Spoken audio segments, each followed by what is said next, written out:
시편 84편 3권을 살피기로 되어 있고 3권 중에 저는 그 84편을 택했습니다.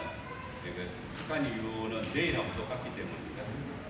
내일은 137편이거든요. 두 개 다 성전에 올라가기 위한 그런 이스라엘 백성들의 안 들리는 거예요? 되기 때문입니다. 상권 어제 이제 우리 김태형 목사님 강의할 때 상권은 이게 시편이 5권으로 되어져 있고 첫 번째 건이 창세기, 두 번째 건 출애굽기 해가지고 6대였으면 세 번째 건이니까 뭐겠습니까? 레위기겠죠, 그죠? 그리고 왜 레위기지? 레위기적인 어떤 요소들이 있겠죠. 제일 특징적인 게 뭘까요? 제사와 관계되겠죠. 제사보다는 이제 성전과 관계되어 있습니다. 성소, 하나님의 성소와 관계되어 있고, 그리고 제사적인 분위기도 문제도 나타나죠. 그리고 제일 특징적인 게 그 표제에 보면 이제 지연이가 나오죠. 지연이라기보다는 이제 저자들이 쭉 나오는데 한번 볼까요? 네, 쭉 한번 살펴보십시오. 10편 72편부터 해가지고 살펴보면 사람이 이름이 쫙 나오죠, 그죠? 자, 73편에 누굽니까? 아사, 4편, 5편, 6편, 7편, 쭉 해가지고 83편까지 아삽입니다. 그죠? 그 다음에 84편, 85편은 누굽니까? 고라 자손이시고, 그 다음에 86편에는 한 사람 나오죠. 다른 사람, 다윗이 나왔습니다. 그 다음에 87편은 고라 자손, 88편은 고라 자손, 89편에 또 다른 사람이 나오죠. 에스라인 에란의 망세기를 해가지고 나옵니다. 그리고 90편이 이제 어떻게 됩니까? 사권으로 넘어가죠. 전체적으로 저자가 누굽니까? 아사 또 고라. 그러니까 근데 아사는 누구, 고라는 누굴까요? 고라 자손. 고라 자손은 여러분들이 조금 이해를 쉽죠. 레위인입니다. 레위 지파의 고라 자손이거든요.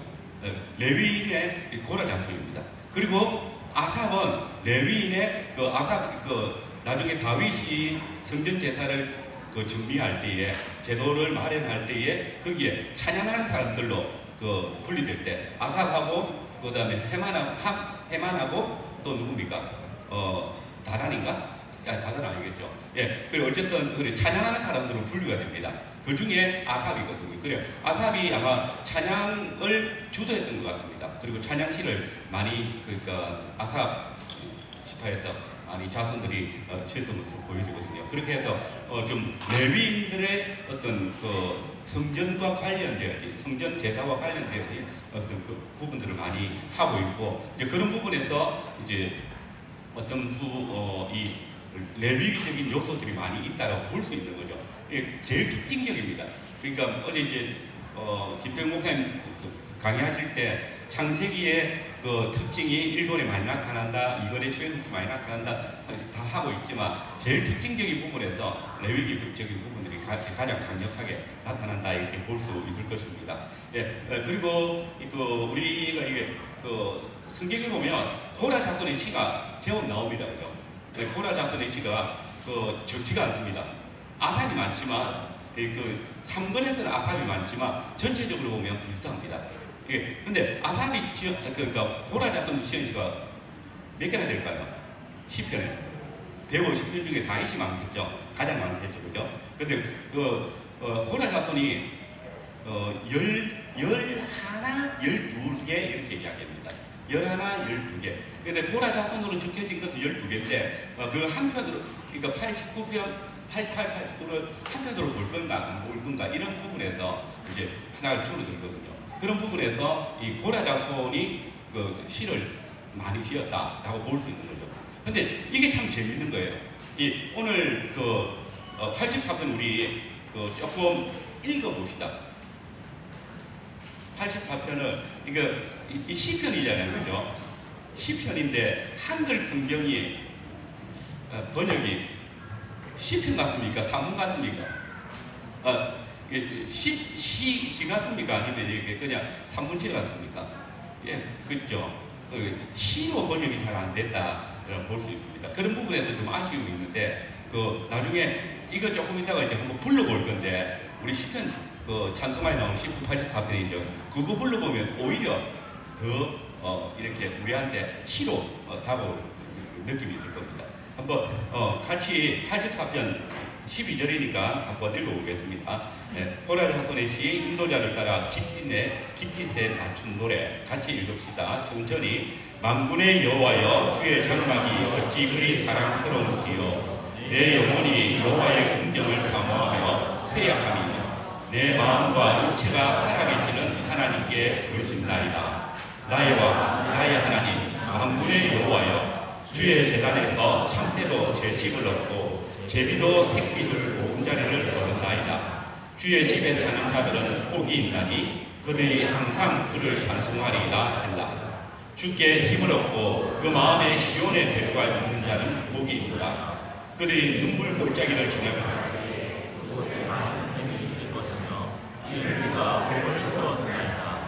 그들은 힘을 얻고 더 얻어 나아가 시온에서 하나님 앞에 각기 나타나리. 만군의 하나님 여호와여 내 기도를 들으소서. 야곱의 하나님이여 길을 빌리소서. 우리 방패이신 하나님이여 주께서 기름 부으신 자의 얼굴을 살펴보소서. 주의 궁정에서 한 날이 다른 곳에서의 첫날보다 나은즉 악인의 장막에 사는 것이 내 하나님의 성전 문지기로 있는 것보다 여호와께서 은혜와 영화를 주시며 정직하게 행하는 자에게 좋은 것을 아끼지 아니하실 것이니이다. 만군의 여호와여 주께 의지하는 자는 복이 있나이다. 여기 보면 시적인 용어들이 굉장히 많이 나옵니다. 근데 그 시적인 용어들이 다 풀어져 가지고 마치 이제 그냥 이렇게 우리 뭐라지 에세이 쓰듯이 그렇게 번역이 되어 있으니까 이게 시적인 감동이 잘 안 오거든요. 근데 우리가 한번 불러보겠습니다. 반주 조금 해주세요. 시편 84편 우리 1절부터 3절까지인가 4절까지인가 반만 불러보겠습니다. 반팅하겠습니다. 나중에 지금 부르고요.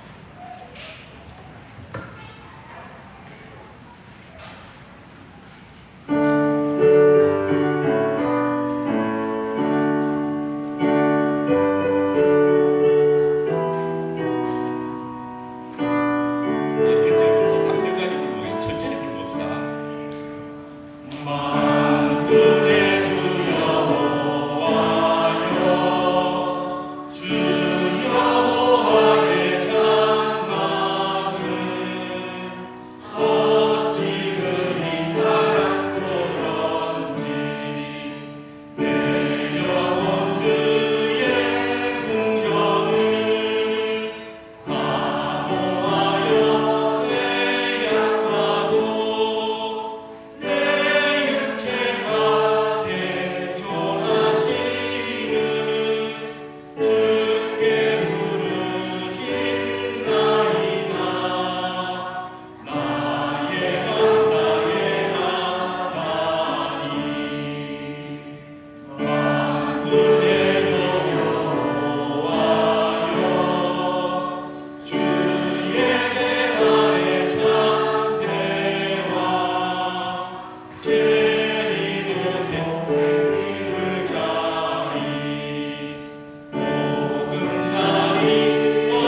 때 시편 읽을 때 보지 못했던 그런 그 이제 용어들 또는 문구들 그리고 말씀들을 참 많이 보거든요. 그래가지고 이거 설교해야 되겠다 생각도 참 많이 가지는데 그만큼 이제 이게 번역을 할 때 조금 그 기교를 좀 부렸으면 좋겠다 싶은데 그러지 못한 부분들이 있다 싶습니다. 근데 이번에 세번역 성경이 나왔던데 그 세번역 성경에도 좀 그렇지 못해요. 그냥 산문처럼 우리가 정서적으로 조금 이렇게 아까 뭐지 김병모 선생님 시 잘 안 읽죠, 그죠? 읽는 사람 있나요? 네. 저도 옛날에 시집 많이 샀는데 시집은 사서 읽기보다는 그게 제가 좋아하는 시를 찾아가지고 읽는데 그 좀 많이 관심을 가졌었거든요. 그래서 시집을 전체 다 읽는 이런 일들이 잘 없어서 그런지도 모르겠다 싶습니다. 어쨌든 이게 시편으로 시로 좀 볼 수 있다면 좀 더 깊은 의미들을 우리가 캐치할 수 있지 않겠나 생각이 듭니다. 그리고 이제 목사님 이야기할 때 이런 레위 모세 오경의 구도를 가지고 한번 좀 선입견을 가지고 읽어보려잖아요. 그 굉장히 중요합니다. 그래서 여러분들이 성경을 읽을 때 조금 그런 선입견을 가지고 읽으면 안 보이는 게 많이 보이거든요. 그래서 이게 시편 73절부터 해가지고 89절까지 레위기적인 요소들이 있다 생각하고 본문을 쭉 살펴보면 우리가 보지 못했던 그런 성경과 관련되어진 그리고 제사와 관련되어진 그런 문구들을 찾을 수 있을 겁니다. 그런데 유익이 있을 거다 생각이 들고요. 그리고 우리가 지금 이게 이제 오늘 살펴보게 되는 84편은 고라 자손의 시 인도자를 따라 자기 때 맞춘 노래라고 되어져 있습니다. 그리고 이제 제가 이게 서론에 이 세 가지 고라 자손에 관해서 고라 자손의 시편에 관해서 그리고 기티에 맞춘 노래에 관해서 넣은 이유는 그 한 가지입니다. 제가 이 시편 84편을 어제 이제 목사님 강의 안에 보면 이게 분열 왕국 시대로 이렇게 분리가 되어 있거든요. 나는 시편 84편을 목사님 강의 안에 본 적이 없습니다. 강의안은 우리 언제 받았죠? 그때 받고 이거는 제가 이제 살필 때 이미 바벨론 포로 시기로 보고 살피려고 이제 그걸 주장하려고 넣은 겁니다. 이게 사실은 이제 고라 자손이 고라 자손에 대해서는 아까 누가 강사님 하실 때 했죠. 고라 자손에 대해서. 고라 자손에 대해서는 여러분들 어느 정도 알고 있습니까? 고라 자손. 제일 먼저 언제 나올까요? 고라 자손이.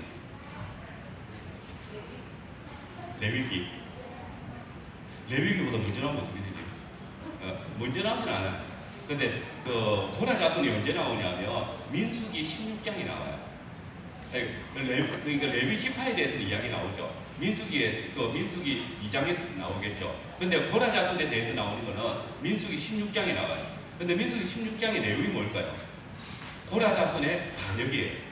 반역. 고라 자손이 모세와 고라 자손하고 그 다음에 로벤 지파의 다단과 온, 그 다음에 아비람, 아비람 이 세 명이 그러니까 레위 지파의 고라 자손과 그리고 로벤 지파의 다단, 온, 아비람이 반역을 일으킨 거죠. 하나님이 왜 너희만 제사를 드리느냐? 우리도 제사를 드릴 수 있지 않느냐? 그러니까 아론에게 반역을 하는 거죠. 그리고 아론과 그의 제사장 지파에게 이야기를 하는 거죠. 그리고 로벤 지파에서 왜 그랬을까? 로벤 지파가 장자 지파죠, 그죠? 장자 지파인데 지금 이스라엘 백성들을 광야로 인도하고 있는 사람 누굽니까? 모세죠. 우리가 장자 지파인데 지금 누구가 뭔데 지금 그걸 하고 있노?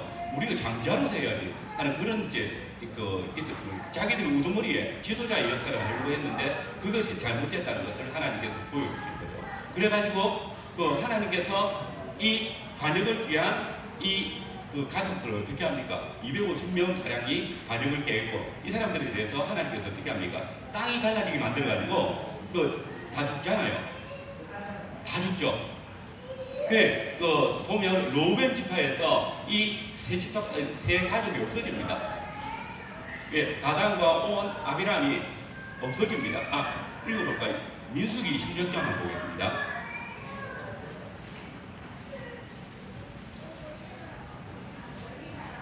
민수기 26장 잠깐만요. 9절에서 11절. 민수기 26장에는 다시 민수기 1장 2장에 이제 인구 개수가 나오잖아요. 그리고 두 번째 인구 개수가 나오는 게 26장이거든요. 두 번째 인구 개수를 할 때에 이제 루벤 지파의 숫자를 이야기할 때 나오는 겁니다. 9절에서 11절을 잠시만요. 같이 한번 읽어보겠습니다. 같이 읽겠습니다. 엘리압의 아들은 누멜과 다단과 아비람이라. 이 다단과 아비람은 회중 가운데서 부름을 받은 자들이니 호라의 무리에 들어가서 모세와 아론을 거슬러 여호와께 반역할 때에 땅이 그 입을 벌려서 그 무리와 호라를 삼키매 그들이 죽었고 당시에 불이 150명을 삼켜 징표가 되게 하였으나 호라의 아들들은 죽지 아니하였다. 호라 자손이 반역을 했는데 그때 호라는 죽었는데 그다음에 아비람도 죽고 다단도 죽었는데 누구는 안 죽었다고요? 호라 자손들은 안 죽었습니다. 그래서 남겨져 있습니다. 그리고 나중에 이제 다윗이 이 성전을 지으려고 했는데 하나님께서 짓지 말라고 네 아들이 지을 것이다 하잖아요. 그래가지고 성전 지을 준비를 딱 하죠. 지을 준비를 하면서 이제 레위인들을 이렇게 이제 조직적으로 우리 말하면 찬양대, 그 다음에 문지기, 그 다음에 악기 다루는 사람, 그 다음에 이제 돕는 사람들이 이렇게 해가지고 물 빚는 사람 이렇게 이방인들까지 이방인 노비들을 불러가지고 이 성전 재산을 돕는 사람을 삼잖아요. 그때 중에 아사, 그 다음에 헤만 맞나요? 찬양하는 사람들 제가 기억을 잘 못하는데 그 사람들은 찬양하는 사람들. 그리고 코라 자손은 뭘로 삼았을까요? 코라 자손은 문지기를. 그래서 여기 우리 10편 84편 몇 절이죠? 한번 찾아봅시다. 84편에 보면 내가 여호와의 집에 문지기로 있는 것이 좋다라고 이야기하죠. 10절 있죠? 10절. 내 하나님 성전에 문지기로 있는 것이 좋사오니 라고 합니다. 그러니까 원래 자기 역할이죠. 자기 역할을 하는 것이 좋다라고 이야기하는 거죠. 자기의 직임을 회복하는 것에 대한 이야기입니다. 근데 재밌죠? 지금 원래 고라 자손이 하는 일이 뭡니까? 성전 문지기잖아요. 근데 지금 뭘 이야기합니까? 내가 문지기로 있는 게 더 좋다고. 어디에 있는 것보다 악인의 장막에 있는 것보다. 그리고 주의 궁전에서의 한 날이 다른 곳에서의 첫날보다 낫다라고 이야기하죠. 지금 이 사람이 지금 야훼의 궁정에 성전뜰에 나갈 수 있다는 말입니까? 못 가고 있다는 말입니까? 못 가고 있다는 거예요. 그래서 그것을 그리워하고 자기의 직분이 회복되는 것을 바라고 있는 것이죠. 그런 그림들이 지금 여기 그려지고 있는 것입니다. 그리고 또 하나 뭐냐면 고라 자손은 뭐하는 사람이라고요? 고라 자손은 문지기죠. 근데 지금 고라 자손의 시편이 성경에 시편에 여러 편이 나오죠. 근데 고라 자손의 시편을 여러분들 한번 찾아서 읽어보시면 모두가 성전의 회복과 관계됩니다. 그러니까 성전의 성전 제사 그리고 이것들이 바라고 있는 그런 회복되기를 바라는 그런 기도로 나와 있는 거죠. 이걸 이야기하는 것이 뭐냐면 지금 고라 자손이 성전 제사에 자유롭게 나아갈 수 없다라는 그 사실을 이야기하고 그 다음에 고라 자손이 찬양하는 사람이 된 거잖아요. 원래는 문지기인데 문지기 역할을 하는 것이 아니고 찬양신을 짓고 있죠. 찬양하는 사람이 되게 되는 거죠. 왜 그래 됐지? 아까 우리 김우건 강사님 강의할 때 고라 자손의 찬송을 짓는 사람이 그랬잖아요. 언제 했습니까? 여호사밧 때. 예, 이게 역대하 20장 봅시다. 역대하 20장. 역대상, 예, 그러니까 역대하 20장. 예, 거기, 아까 그 찬송하는 게 어디 있죠? 찬송 부르는 거, 전쟁할 때에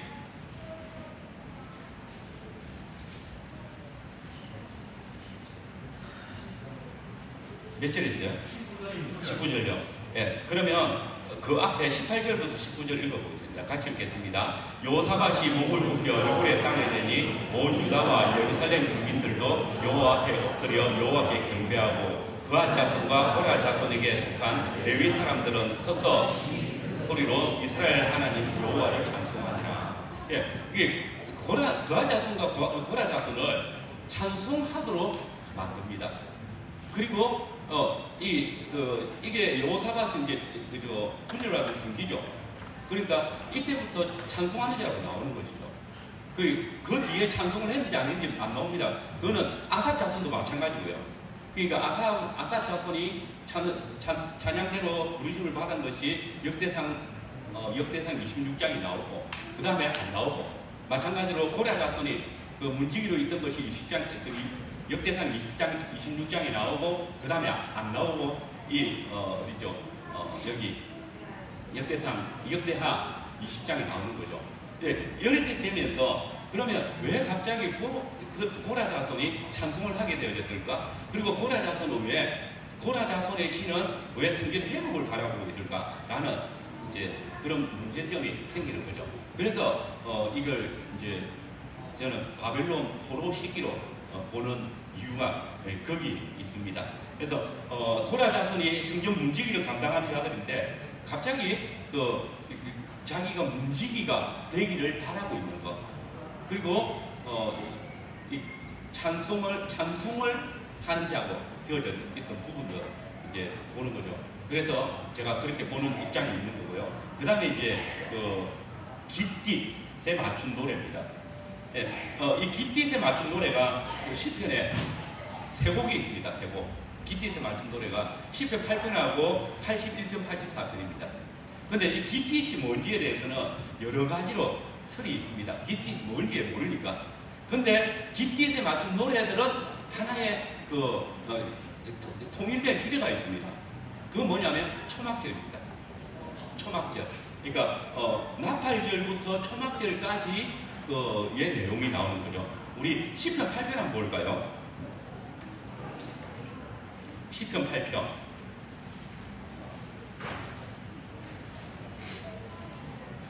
시편 8편은 아까 강의하실 때 양목사님 강의하실 8편 잠깐 언급하셨는데 여기 보면 이제 인도자를 따라 깃딧에 맞춘 노래 되어져 있는데 이건 뭡니까? 야훼 하나님의 창조 사역이죠.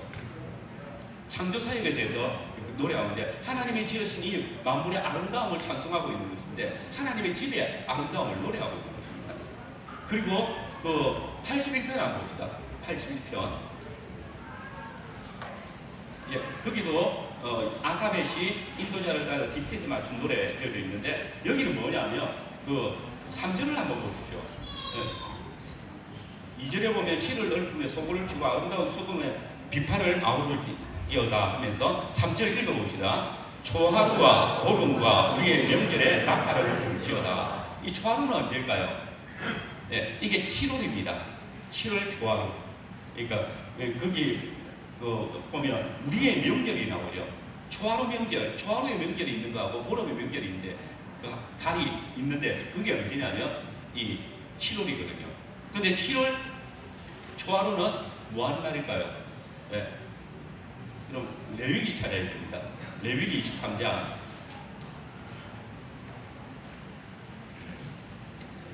이러면 참 안 오겠죠, 그죠? 어제 지난번에 교육자들끼리 모여가지고 누가 언제 할래 막 이러는데 이 시간 제일 힘들거든요. 사실 전부 다 힘들다고 했지만 저는 이 시간이 제일 힘들거든요. 근데 선배 예우해 주겠다면서 사람들이 제일 정신 맑을 때 하라면서 저보고 이때 하래요. 맞습니까? 저는 안 믿으십니다. 예, 20절, 나팔절이 어디 있죠? 예, 33절을 일단 보겠습니다. 거기 보면 이스라엘 자손에게 말하여 이르라. 7째 달 15째 날은 초막절이 여호와를 위하여 1회 동안 지킬 것. 예, 그 초막절이 나옵니다. 그 다음에 우선 나팔절이 어디 있죠? 23절에 있습니까? 예, 7째 날, 예, 나오네요. 예, 제가 지금 잘 안 보입니다. 네, 24절 같이 한번 읽어보겠습니다. 이스라엘 자손에게 말하여 이르라. 7째 달, 그 달 첫날은 너희에게 쉬는 날이 되리니 이는 닭가를 불어 기념할 날이라. 그리고 속죄일이 8째 되는 날 있고요. 그 다음에 15일부터 22일까지는 그 초막절이죠. 그래서 7월달은 그냥 그 명절이 꽉 찬 날입니다. 그 달이거든요. 그래서 아마 연휴들이 굉장히 많았겠죠. 놀기 위한 그 절기가 아니고 야훼 하나님의 구속을 찬송하는 그런 절기입니다. 지금 그 10편 81편은 뭡니까? 초막절과 그 다음에 나팔절과 초막절에 부르는 노래들이죠. 그리고 그 중간에 있는 속죄일을 위해서 부르는 찬송입니다.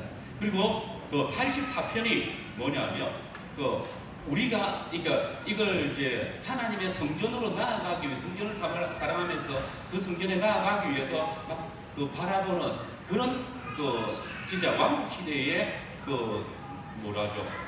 시편이며, 예, 지금 여기 내가 지금 야훼 긍정을 사모하고 바라본다. 내가 나아가기를 바란다. 라고 하지 않겠죠. 왜냐하면 문직이니까, 레위인이니까요. 그런데 지금 그런 소망을 가지고, 물론 모든 레위인들이 아니라 이스라엘 백성들을 위해서 그렇게 지었을 수 있겠다 싶지만, 그런 그 내용 전체가 그렇습니다. 그래서 그런 부분에서 있고, 그 다음에 이 84편은 결국 바벨론 포로된 사람들이 포로된 때에 이 찬송을 부른다면 결국은 나그네로서의 삶 속에서 하나님의 집을 사모하는, 그래서 하나님의 집이 온전히 세워지기를 바라는, 그리고 하나님의 집의 완성을 바라는 그 초막절을 생각하면서 지은 시라고 볼 수 있는 것이죠. 그래서 이 기티스는 다 초막절과 관련되어진 그런 시편으로 보여집니다. 그래서 그 공통점이 나타나는 것이죠. 이것도 신학자마다 다를 수 있습니다. 그런데 제가 정리하면서 느낀 것은 이렇습니다. 네, 그리고 우리 시편 84편에 대해서 조금 살펴본다 싶은데, 아까 이제 우리가 고라 자손에 대해서 이야기를 했고, 이 고라 자손이 지금 성전을 바라보고 있고 문지기로 있는 것이 좋다라는 것을 통해서 고라 자손의 원래 직분을 생각할 수 있게 만들어줬고, 그럼 고라 자손이 왜 자기가 문지기는 사람이 왜 성전 마당에 들어가길 바라지? 라는 그런 어떤 찬송을 부르게 되었을까를 의문을 던진다면, 여기서부터 이제 저는 출발을 했습니다. 예, 그래서 이런 내용들이 나오게 되었다라는 생각을 할 수 있겠고, 그리고 이 시편 84편의 특징적인 것들이 몇 가지가 있습니다. 첫 번째는 하나님을 부릅니다. 어떻게 부릅니까? 모두가, 그죠? 만군의 여호와라고 부르죠. 만군의 여호와. 예, 이 4번 나오는데, 근데 1절하고 12절에 이게 나옵니다. 그래서 마치 이 시편이 만군의 여호와 안에 있는, 근데 만군의 여호와, 군대의 하나님이시죠. 하나님이 이스라엘의 군대의 하나님으로 함께 하신다. 그 하나님께 지금 이스라엘 백성들이 어떤 시기에 있는지 모르지만, 전체적으로 그림에서는 그런데 모르지만 만군의 야훼의 보호하심을 받아야 되는, 그 안에서 지금 하나님의 성전을 바라보고 있는 그런 시인의 모습들을 우리한테 그려주고 있는 것이죠. 그런 부분에서 물론 이스라엘 백성들이 하나님의 이름을 만군의 여호와로 부르는 것은 굉장히 익숙합니다. 그런 익숙함의 가운데에서도 재밌는 것, 만군의 여호와를 한 번도 안 부르는 데가 있습니다. 한 번도 안 나오는 데가 있습니다. 그게 어딜까요? 놀랍게도 솔로몬 때입니다. 솔로몬 때 왜 만군의 여호와를 안 부를까요? 평강의 시대이기 때문에 야훼 하나님의 하나님의 보호하심이 완전히 나타나고 있기 때문에 이게 그런 특징들을 우리가 살펴보면 지금 이때는 전쟁의 시기이고 그리고 하나님의 보호하심이 너무나 필요한 시대라는 것들을 그려주고 있는 것이죠.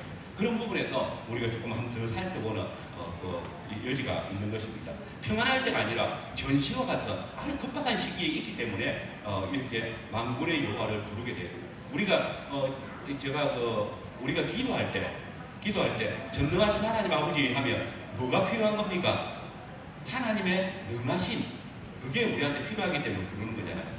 그 다음에 전지전능하신 하나님 아버지 이렇게 하면 그게 뭐가 필요한 겁니까? 우리가 기도할 때 전지전능하신 하나님의 전지전능하심이 우리에게 요구되어질 때 그래서 그 하나님께 그렇게 기도하는 거예요. 그래 하늘에 계신 우리 아버지여 하면 내가 정말 하나님 자녀로서 구할 것이 있습니다라는 이런 것처럼 이스라엘 백성들이 만군의 야훼라는 이름을 불렀을 때 그때 어떤 심정으로 불렀을까? 그리고 시편이나 만군의 야훼 이름을 부를 때의 그 상황들을 보시면 야훼 하나님의 군대로서의 하나님의 보호하심과 인도하심과 지키심이 필요할 때 부르게 되어지는 호칭이다라고 볼 수 있는 것입니다. 그래서 이 전체를 딱 보면서 느껴지는 것은 이스라엘 백성들이 평온한 가운데 있지 않다. 여기 너무 좋잖아요. 이 시대만 보면 만군의 주 여호와여 내가 주의 집을 사모하나이다. 그 집에 정말 올라가기를 바라는 그런 심정들 집이 얼마나 사랑스러운지 내가 하나님께 부르고 싶습니다 이렇게 이야기하고 근데 보면 더 처절한 게 있죠. 참새도 주의 재단에서 제 집을 얻고 제비도 자기 새끼 둘째를 얻었는데 자기는 어떻다는 겁니까? 그거 정말 얻고 싶은데 나는 지금 그거 없습니다.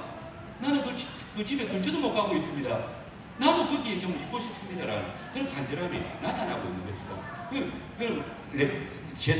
이스라엘 백성들이 그 절기 때마다 하나님의 성전으로 올라갈 것인데 그 절기 때마다 올라가지 못하고 있는 그 마음이 그냥 읽혀지는 그런 기분입니다. 그래서 제가 이렇게 보는 이유는 그렇다라. 그리고 시편 137편도 마찬가지로 시편 137편은 누가 봐도 우리를 선포하는 것 그 노래 알죠? 다니엘이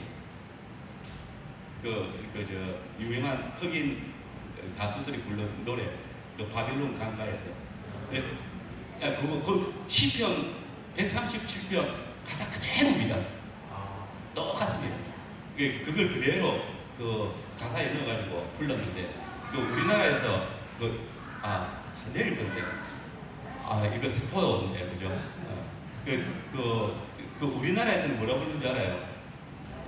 이 노래 알아요? 흘러가는 저 강물을 바라봅니다. 나뭇잎 하나 살며시 띄워 이 노래 아는 사람? 아는 사람 손 들어보세요. 나이가 초반하는 겁니다. 이게 70년대 후반에 나온 거니까 제가 초등학교, 중학교 막 다닐 때 불렀던 건데 이건 알 거예요. 준이 야구 좋아하잖아. 롯데의 강민호 기억하네. 어릴 때 그 야구 받을 때 강민호 응가가 이 노래를 개사한 거죠. 이게 제가 많은 정보를 드렸습니다. 진짜 한번 가수 이름을 그룹인데 보니엘이라는 찾아보세요. 그러면 이게 굉장히 흥겹게 불려지거든요. 흥겹게 불려지기 때문에 그게 이런 애가라고 생각이 안 들지만 실제로 내용을 보면 우리가 바벨론의 강고에 앉아서 울었다. 그 다음에 수금을 걸어놓고 왜 울었다? 왜? 그 사람들이 우리에게 노래를 부르고 했기 때문에. 그때 처음에 그 가다 볼 때는 이게 뭐 이 바빌론 나오고 그러니까 억수로 뭐 세계적인 그런 그걸 생각하고 했는데 성경이라고 생각도 안 해봤죠. 그때는 성경을 안 읽을 때니까. 근데 나중에 보니까 놀랐습니다. 그러게 유행가를 먼저 불러가지고 제가 얼른 저 한번 이거 먼저 불렀거든요. 그래서 가사를 잘 몰랐었습니다. 어쨌든 그런 노래입니다. 그거는 그렇고 그건 내일 그거. 오늘은 시편 84편도 그런 바벨론 포로기에 불렀던 그런 시편으로 보여집니다. 한번 시편을 조금씩 한번 살펴보도록 하겠습니다. 이 시편은 셀라, 그죠? 여기는 셀라. 이거 영구라고 보통 일반적으로 하니까 저도 그렇게 보고 있고요. 그러니까 오후 이렇게 장단 맞춰주는 그런 것들을 보고 있는데, 그런 부분에서 근데 그게 두 번 나오죠, 그죠? 4절 그리고 8절 뒤에 나오는데, 그런 부분에서 4절과 8절을 중심으로 해서 세 개의 연으로 이렇게 나누어진다. 1절부터 4절까지, 5절부터 8절까지, 그리고 9절부터 12절까지 여러 절씩 참 잘 나눠놨네요. 생각 안 해봤는데, 그리고 이게 이 네 개의 연에서 동일하게 나오는 문구가 있죠. 그게 뭡니까? 복이 있다. 복이 있다는 거죠. 그래서 84편에 보면 4절에 보면 첫 번째 복이 나옵니다. 뭡니까? 같이 읽어볼까요? 주의 집에 사는 자들은 복이 있나니 그들이 항상 주를 찬송하리이다. 두 번째 복은 언제 나올까요?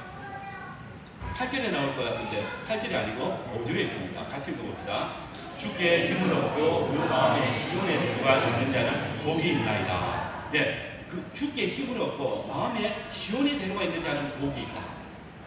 그리고 세 번째 복은 12절에 나옵니다.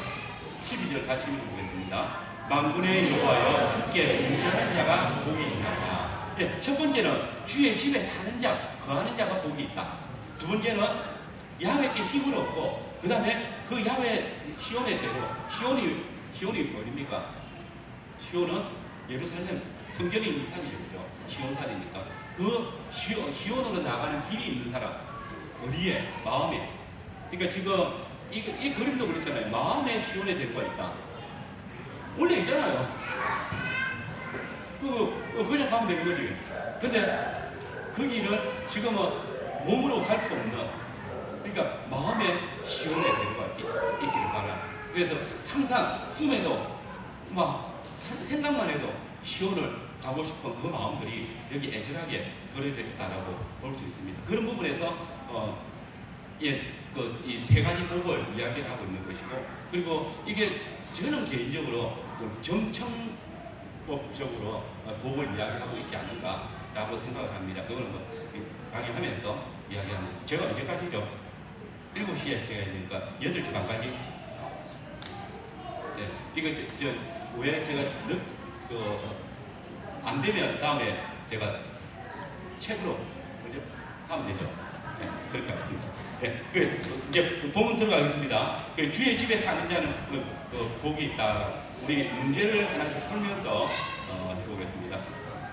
네, 오늘 사회 보셨던 허승실 성도님 1번. 1-1. 주의 집에 사는 자가 누리는 복이 뭔지에 대해서 이야기하는데, 예. 어떻게 생각하고 있습니까? 사랑스럽다. 그 다음에 2절에 보면 풍경을 사모해서 생각하며 정말 주의 집을 사모하고 있는 그런 모습들이 그려집니다. 그래서 정말 좀 어떻게 보면 너무 사랑스러워서 어찌할 줄 모르는, 그러니까 주의 집에 거하는 그런 어떤 그림들이 있어야 되는데, 그 집이 바라보고 싶고 너무 갈망하고 있는 그런 모습들을 우리한테 보여주는데, 그러니까 그게 보니까 이게 시는 그렇잖아요. 시를 우리가 읽을 때 그 사람이 당한 시점을 생각하고 형편을 생각하면서 시를 읽으면 또 그림이 달라지잖아요. 이게 그 님의 친구 어제 뭐죠? 님은 같습니다. 사랑하는 나이 진달래 꽃을 읽을 때 그걸 이제 사랑하는 연인하고 떨어진 걸 생각하면서 읽으면 그게 연인으로 보이는데, 근데 그걸 조국으로 생각하면 조국을 생각하는 뭐라죠? 항일투사로 보이는 거잖아요. 이제 그런 그 배경을 생각하면서 읽어보면 이제 성전을 주의 장막이 어찌 그리 사랑스러운지요. 내 영혼이 여호와의 궁정을 사모하며 새역하며 내 마음과 육체가 살아계시는 하나님께 부르짖나이다. 이 그림을 보면 하나님의 성전에 정말 가고 싶은데 가지 못하고 있는 그런 시인의 어떤 그 모습들을 우리한테 그려준다라고 할 수 있을 것입니다. 그래서 거기 보면 마치 이제 그 시인이 하나님의 집에 대한 정말 보고 싶어가지고 상사병에 걸리는 눈을 떠도 눈을 감아도 앉아도 서도 다 하나님의 집만 생각나는 그런 그림들이 보여준다라고 할 수 있겠습니다. 네, 그 다음에 이번 최지는 선거리 시인은 어떤 상황에 주의 장막에 대하여 상사병에 걸릴 만큼 되었을까요? 네. 전체 내용 생각해보면 그렇죠. 그러니까 궁정에 야훼의 궁정에 쉽게 나아갈 수 있는 형편이 아니기 때문에 너무 나아가고 싶은데 나아갈 수 없으니까 이런 애절함이 나타난다라고 볼 수 있는 것입니다. 그리고 우리는 이 시편 전체에서 왜 시인이 이런 애절함을 가지고 있을까라는 어렴풋이 볼 수 있는 그런 배경들이 있습니다.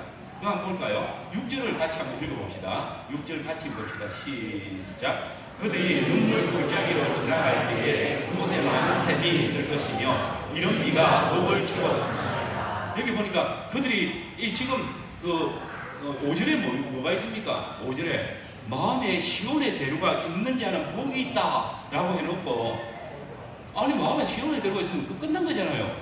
그럼 언제든지 나아갈 수 있다라. 시온의 대로가 있으니까 그냥 쫙 지나가면 되는데 거기 가는데 눈물 골짜기를 지나가고 그곳에 많은 샘이 있다. 그리고 이런 비가 복을 채우고 눈물 골짜기가 있는 것이죠.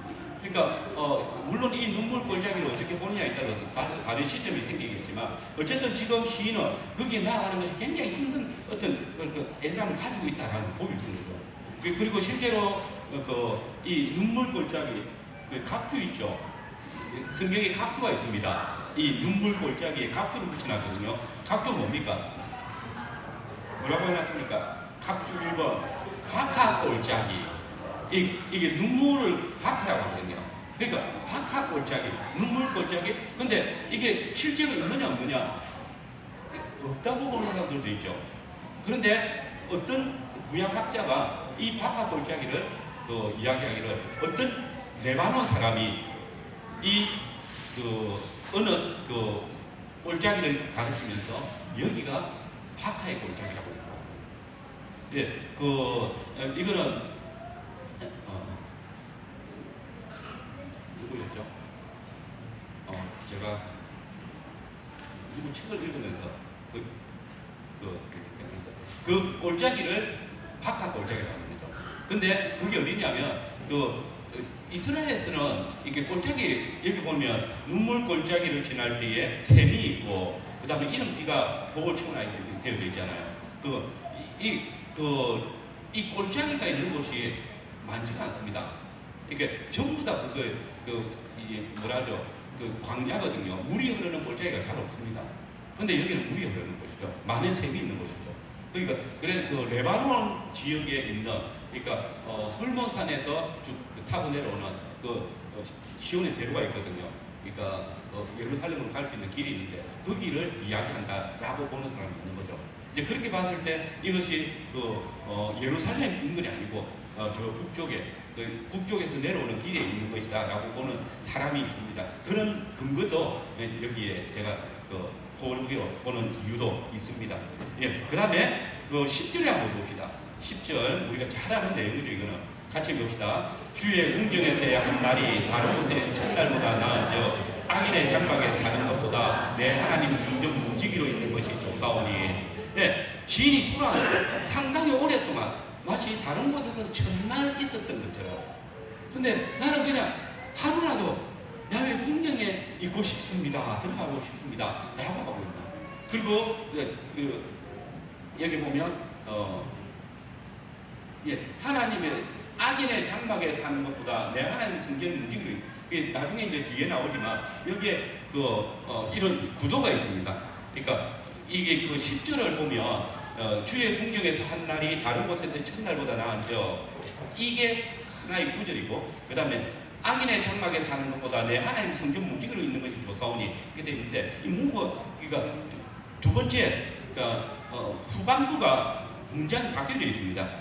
그러니까 그 앞에 걸 먼저 번역을 해야 되는데, 뒤에 걸 먼저 번역을 해야 되는데, 우리 한글에 순서가 바뀌어져 있는 뭐하고, 그걸 뭐냐면 첫 번째 주의 궁정에서의 한 날이, 거기 뒤에 한번 보십시오. 강연에 있습니다. 제가 강연을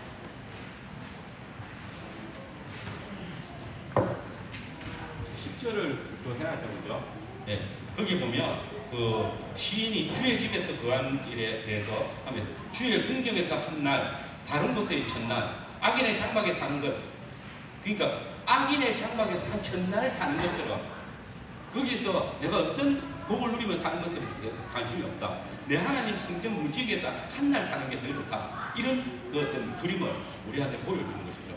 그래서 악인의 집에 내가 거하는 거 전혀 바라지 않는다. 이제 그런 어떤 뉘앙스를 주고 있는 무엇이 있습니다. 그러니까 지금 이 시인이 어디에 있을까? 어디에 있기 때문에 이런 말을 할까? 라고 생각해 보면, 이 악인의 장막에서 진짜 오랫동안 한 첫날을, 근데 원래 이제 성경에서 첫날 하면 어떤 3년이네, 3년 후에 갔다 오자 생각하면 갔다 오지, 이게 아니라는 거죠. 첫날은 굉장히 많은 날, 그죠? 그러니까 횟수로 세기 힘든 정도의 많은 날들을 그렇게 있었다라고 이야기해주는 내용입니다.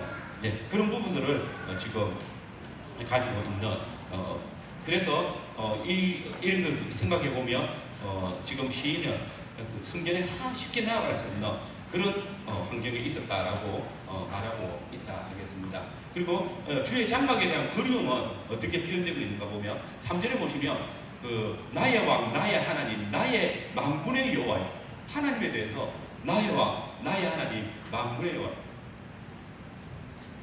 이게 이게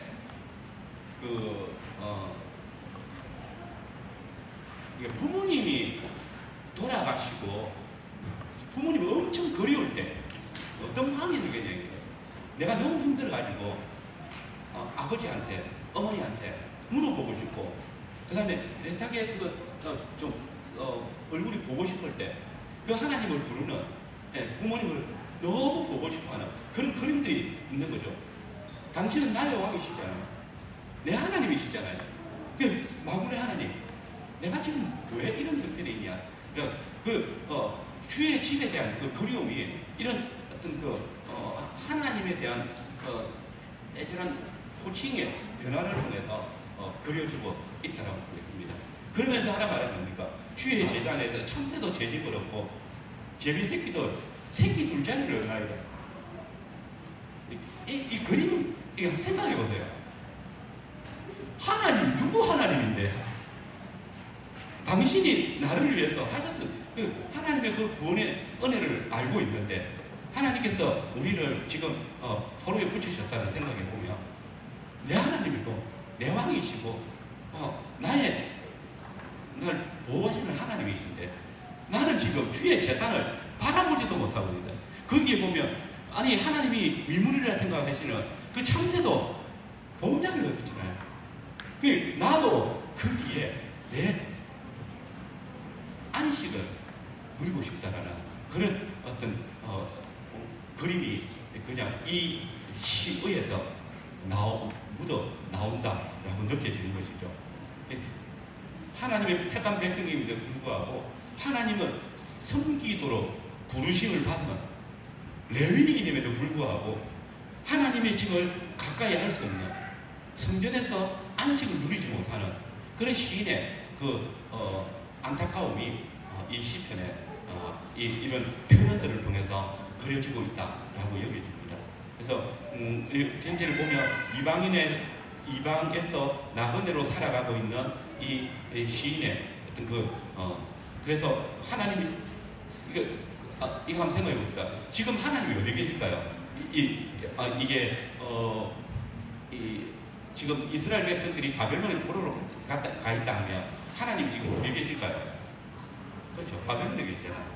근데 지금 바벨론은 그렇게 보지 않는 거죠. 그죠? 바벨론은 지금 이 노래를 부를 때는 약속의 땅의 회복을 바라보면서 부르겠죠. 하나님이 우리와 함께 하시는 걸 알고 있겠죠. 그럼에도 불구하고 지금 하나님의 집에 거하실 것을 나의 왕, 나의 하나님, 만군의 여호와여 이렇게 부르고 있는 그런 시편의 모습들을 우리가 볼 수 있습니다. 그리고 그의 이 부러움은 참새에 그치지 않죠. 그 다음에 주의 집에 사는 자가 복이 있다라고 이야기합니다. 주의 집에 사는 자가 복이 있다. 첫 번째 복이죠. 그리고 그들이 항상 주를 찬송하나이다 라고 이야기합니다. 여기서 시인은 약속의 땅에 살면서 자유롭게 예루살렘 성전을 방문할 수 있는 그런 소망을 그리고 있는 거죠. 그러니까 주의 집에 늘 살면서 하나님을 예배할 수 있는 그런 환경들이 회복되기를 바라는 그런 시인의 모습들을 보이고 있습니다. 그런데 여기서 우리가 시인이 엄청난 반전을 보여주고 있습니다. 지금 시편 시인이 바벨론 포로기에 쓰여진 거고, 그리고 거기서 불려진 찬송이라면 지금 바벨론 땅에 살고 있습니다. 이때 바벨론의 포로로 옮겨진 사람들은 아까도 말씀드렸지만 의인들이 옮겨진 거잖아요. 그러니까 이스라엘 백성들이 바벨론 포로로 옮겨질 때에 거기에는 힘없고 약한 악한 자들은 어떻게 됩니까? 그 땅에 버려지죠. 그리고 이 의인들을 하나님께서 그 바벨론 포로로 옮기셨잖아요. 사실 이거는 성경 역사입니다. 하나님께서 재밌는 역사는요, 하나님께서 항상 의인들을 땅에서 옮기신다는 거예요. 이게 노아의 홍수를 생각해요. 하나님께서 땅을 심판하실 때 의인은 어떻게 하십니까? 땅을 옮기시죠. 어디로? 방주로 옮기시잖아요. 방주가 뭔데? 방주 나중에 어차피 땅에 앉을 건데. 근데 방주로 옮기시죠. 그리고 그 방주에 있는 사람들은 어디를 사모할까요? 땅을 사모합니다. 방주에 살고 싶은 생각이 아니라고요. 그 다음에 야곱의 집이 완전히 범죄하잖아요. 그래서 하나님께서 야곱의 집을 어떻게 합니까? 애굽의 포로로 보내시잖아요. 근데 애굽에 요셉이 딱 있고, 요셉이 총리가 돼가지고 막 떵떵거리고 살고 있으니까 야곱의 집 얼마나 떵떵거리고 살 수 있겠습니까? 얼마나 풍성하게 살 수 있겠습니까? 근데 야곱이 거기에 있길 바랍니까? 아니죠. 땅을 바라봅니다. 자기가 돌아갈 본향을 바라보고 있습니다. 그게 항상 이런 겁니다. 그러니까 지금도 마찬가지죠. 하나님께서 이스라엘 백성들의 유다 왕국의 범죄로 인해서 이 범죄한 자들을 어떻게 합니까? 바벨론 포로로 옮기십니다. 근데 포로로 옮겨진 자들이 의인들이죠. 아까도 했지만 야곱의 집을 하나님께서 요셉을 먼저 요셉을 왜 옮기십니까? 이 범죄 집단에 있지 않게 하기 위해서. 야곱의 집이 그때 완전히 가나안의 범죄로 가득 찼잖아요. 그래서 보면 로벤이 악의 책을 통과하죠. 그 다음에 시몬과 레위가 무슨 짓을 합니까? 혼인을 가지고 세겜의 집을 말하면 싹 제거하잖아요. 그래가지고 하나님의 언약을 더럽힌 거잖아요. 그 다음에 야곱의 다른 아들들, 요셉이 양치로 나갔다가 형들의 잘못을 고하잖아요. 그 잘못이 뭡니까? 가나안의 죄에 빠져가지고 어떤 엄연한 짓을 하고 있었는지 그걸 고발한 거죠. 유다도 범죄하잖아요. 유다는 어떤 죄를 짓습니까? 근데 유다가 언제 죄를 짓죠? 유다는 요셉이 애굽으로 가고 나서 짓잖아요. 그죠? 근데 그때 지었는지 아닌지는 모릅니다. 근데 어쨌든 유다가 야곱이 옮겨지기 전에는 범죄한 거 같지 않았는데 범죄했죠. 무슨 죄를 짓습니까? 가나안 여인하고 혼인한 거 가능합니다. 그 다음에 아들들의 가난 여냐고 혼인하게 했죠. 그것도 불가능한 건 아니에요. 그걸 정죄할 수 있는 건 아니죠. 근데 유다의 진짜 죄는 뭡니까? 유다의 진짜 죄. 다만하고 통과한 거 아닙니다. 우리 그 예수님 족보 쭉 보면서 다만, 라하, 롯, 그 다음에 바세바, 음란한 여자들 아니라고요. 그죠? 이 여자들이 없어서면 유다의 계보가 없어집니다. 이 여인들이 어려웠기 때문에 유다의 계보가 지켜진 거잖아요. 근데 그때 그러면 다말이 그 유다가 지은 죄는 뭡니까?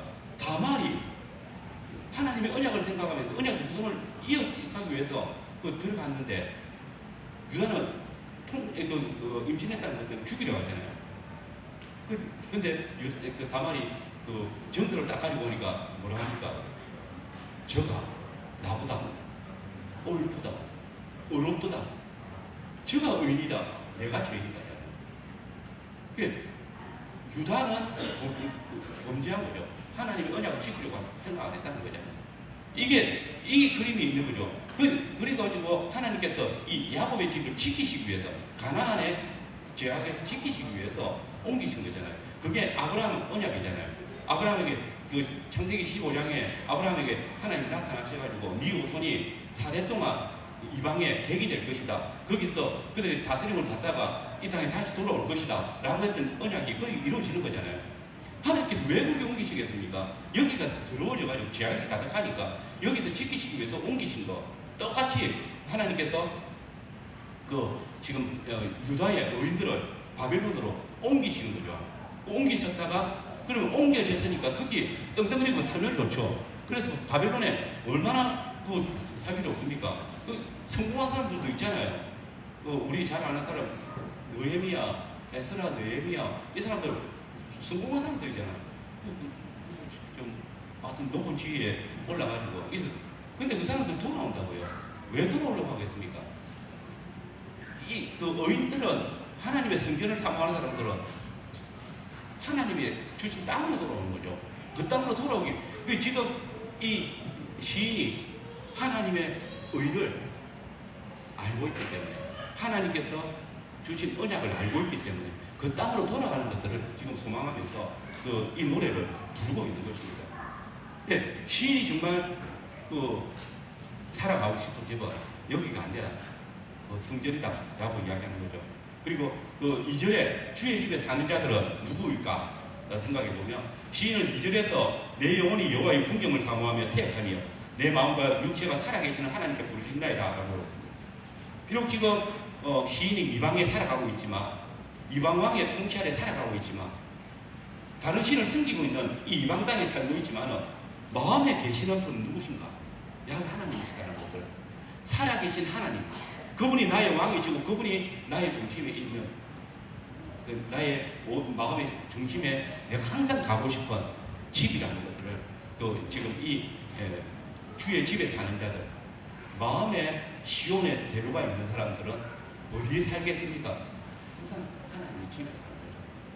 그 하나님의 집을 소망하면서 살아가는 사람 있는 것이죠. 예, 지금 이스라엘은 이게 하나님의 집에 살기를 간절히 바라고 있는 그런 중심들이 계속해서 나타납니다. 그 다음에 이제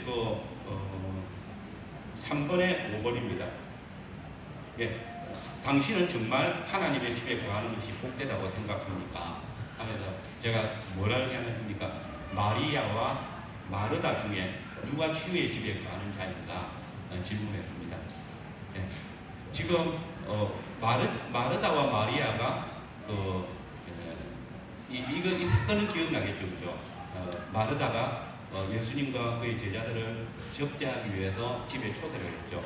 초대를 해가지고 이제 접대를 하는데 마르다는 초대했으니 얼마나 음식 대접하기 위해서 분주하겠습니까? 이렇게 뛰어다니는데 마리아는 뭐하고 있습니까? 예수님의 발치에 딱 앉아가지고 예수님 말씀 듣고 있죠. 그래가지고 마르다가 진짜 화났죠. 뚜껑 열렸습니다. 누구한테 화를 냈냐면 예수님한테 화를 냅니다. 예수님, 내 동생 마리아를 보십시오. 저를 나를 도와줘 가십시오. 그 예수님이 저 같으면 너좀 나가서 좀 도와주라 해줄 것 같은데, 근데 예수님 그렇게 안 하시죠. 뭐라 합니까? 누가복음 10장, 제가 기억이 안 납니다. 예수님보다 기억이 안 나요.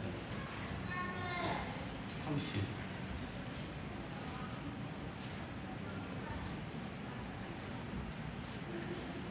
네, 42절이네요. 몇 가지만 하든지 혹은 한 가지만 해도 족하니라.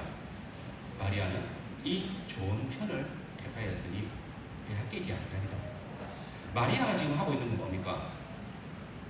지금 예수님이 마르다의 집에 들어오셨어요.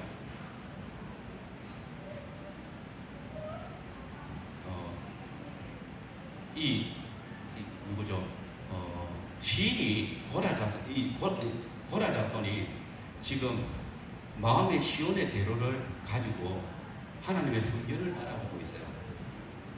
그 성전에 왜 성전을 바라봅니까? 하나님의 집이기 때문에. 지금 하나님이 집에 들어오셨어요. 마르다의 집에. 하나님의 성전에 들어와 있는데 지금 말이 좋아서 마르다가 자기 집에 초대한 거지. 실제로 그 집의 주인은 예수님이신 거죠. 하나님의 성전이 된 거죠. 이게 그 앞에 다루고 다 하려면 너무 길어지고요. 그 성전에 대해서 다시 설명하면 너무 길어지고요. 지금 예수님께서 그 집에 들어가신다고요. 그러면 여기는 예수님의 집이 되더라고요. 그리고 거기서 어떤 일이 일어나고 있습니까? 예수님께서 말씀을 가르치고 있다고요. 그 말씀을 가르치고 있을 때 마리아와 제자들은 말씀을 듣기 위해서 물어봤거든요. 그런데 마르다는 다른 일에 분주한 거죠. 하나님의 집에서 해야 될 일이 뭔지, 중요한 게 뭔지. 지금 마르다는 어디에 거하고 있습니까? 아직도 자기 집에 거하고 있는 거예요. 예배당으로 가지 못한 거죠. 예배를 못 드리고 있는 거죠. 그래서 자기 집에서 자기 혼자서 분주해가지고 어떻게 대접할까를 생각하고 있지만, 그러나 예수님이, 그러니까 제가 옛날에 우리 교회에서 한번 예배를 한 15분, 20분 늦게 드린 적이 있거든요. 기억나시는 성도님 있는지 모르겠는데, 밑에 주방 일을 하다가 늦게, 여성들이 너무 늦게 오는 거죠. 이 주객이 전도된 거죠. 예배하러 왔는데, 음식, 번호가 안 켜졌겠죠. 잘 안 됐겠죠. 그래서 늦게 오는 건데, 모르는 거 아니죠. 근데 주객이 전도된 거잖아요. 밥 하나 안 먹으면 되잖아요.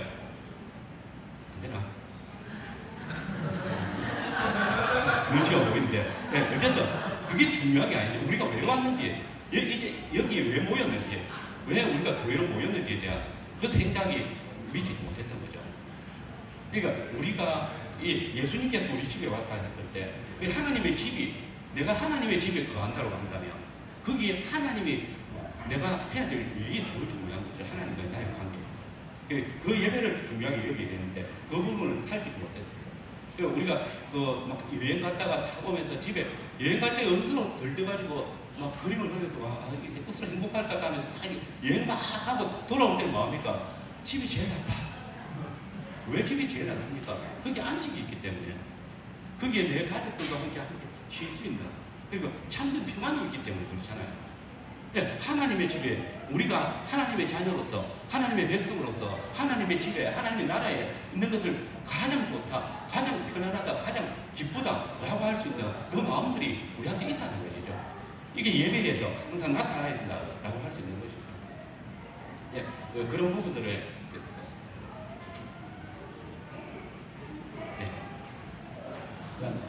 두 번째 연어로 들어가겠습니다.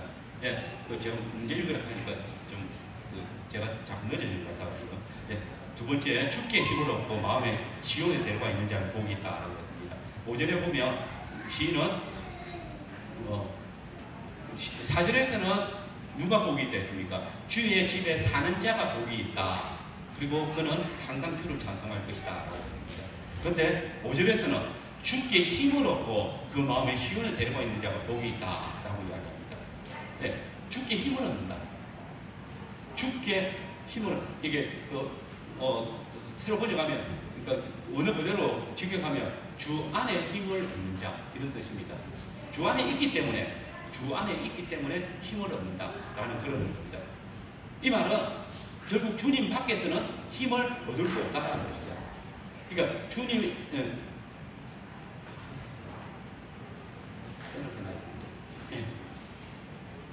그 5절에 주께 힘을 얻다. 주 안에 있기 때문에 내가 힘을 얻고 그 마음에 시온의 대로가 있다라고 이야기하거든요. 주님 안에서 힘을 얻고 이 사람이 복이 있는 건 너무 당연한 것입니다. 근데 여기 보면 우리가 마음에 시온의 대로가 있다라는 그 그림을 한번 이렇게 그려보죠. 이게 이스라엘 백성들이라면 절기 때마다 시온에 갔죠, 그죠? 1년에 3차씩 시온에 갔을 거예요. 그리고 순례를 하기 위해서도 갔을 거예요. 그 사람들이 시온으로 가고 싶은 마음들이 늘 있을 것이고, 그러면 그 행보들을 쫙 이렇게 늘 생각해야 될 거잖아요. 근데 지금 성전으로 갈 수 없는 그런 형편이 되겠죠.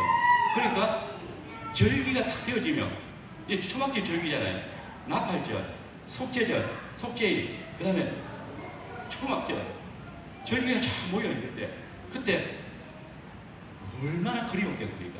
그러니까 마음에 하나님의 집으로 나아가는 그런 그림들이 그려져서 그런 연상들을 할 수 있는 것이죠. 이게 지금 시온의 마음이고, 그런데 또 우리가 더 중요하게 보이는 거죠.